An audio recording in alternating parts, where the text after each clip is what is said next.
You finally found the perfect location. The composition is flawless. The subject is ready. You take the shot, and it looks terrible. The shadows are heavy, the texture is rough, and the whole image feels aggressive when you wanted something delicate. You didn't get the exposure wrong, you got the quality of light wrong. Light isn't just about brightness, it has a texture, it has a personality. And understanding the difference between hard and soft light is the single most powerful tool you have for controlling the mood of your photograph. We're going to look at how to identify it, how to control it, and most importantly, why you need to stop letting the sun dictate your story. But first, we need to address the biggest lie new photographers are told about shooting at high noon. I'm Dale Sinclair, and today we're fixing flat, uninspired images by mastering the qualities of light. Hard versus soft. Let's strip away the romance for a second and look at the physics. The quality of light, whether we call it hard or soft, is determined by one simple rule: the relative size of the light source compared to the subject. If the light source is small relative to your subject, you get hard light.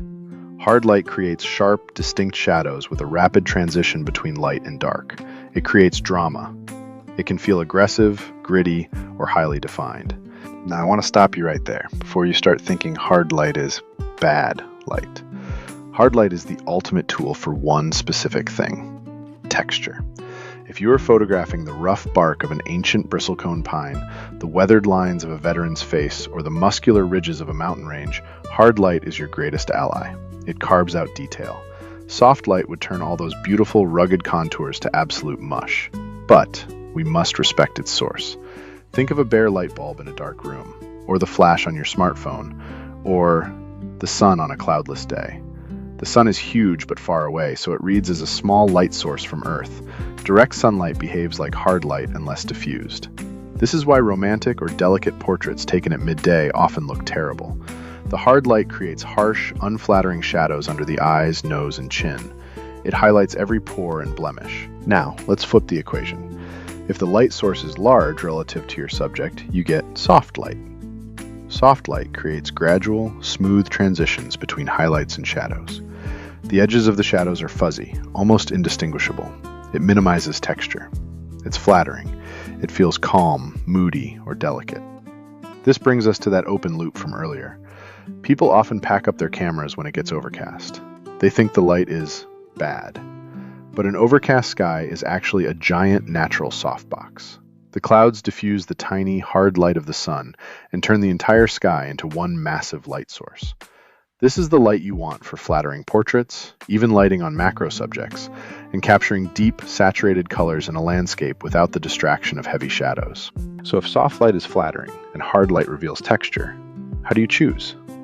Remember, light is the paint for your canvas. You wouldn't paint an entire picture using only a soft watercolor wash if the story demands bold, thick strokes of oil paint.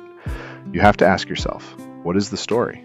If you're shooting an athlete, architectural geometry, or an environmental portrait where grit is the goal, hard light adds punch, contrast, and definition.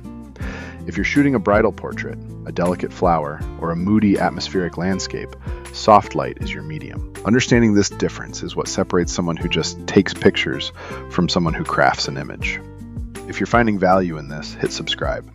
We're building a community here at North of Wendigo that focuses on the practical fieldcraft of photography, not just gear reviews.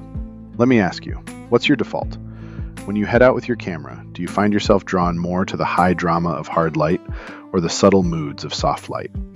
Drop a comment below. I'm genuinely curious to see where the split is in this community. Now, how do we manipulate this relative size rule? In the studio, it's straightforward. You want softer light? You make the light source bigger. You use an umbrella, a softbox, or you bounce the light off a large white wall. You move the light closer to the subject. Wait, closer? Yes, the closer the light source is to the subject, the larger it appears relative to them, and the softer the light becomes. But here is a beautiful, hidden side effect of physics. It's a simplified version of the inverse square law. When you move a large light source very close to your subject to make it soft, the light's intensity falls off rapidly with distance. So a close, large source creates soft light on the near side and much darker fall off on the far side.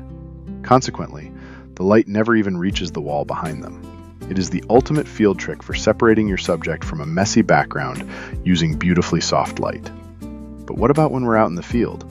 We can't exactly put a softbox over the sun. When the sun is harsh, we have to look for open shade.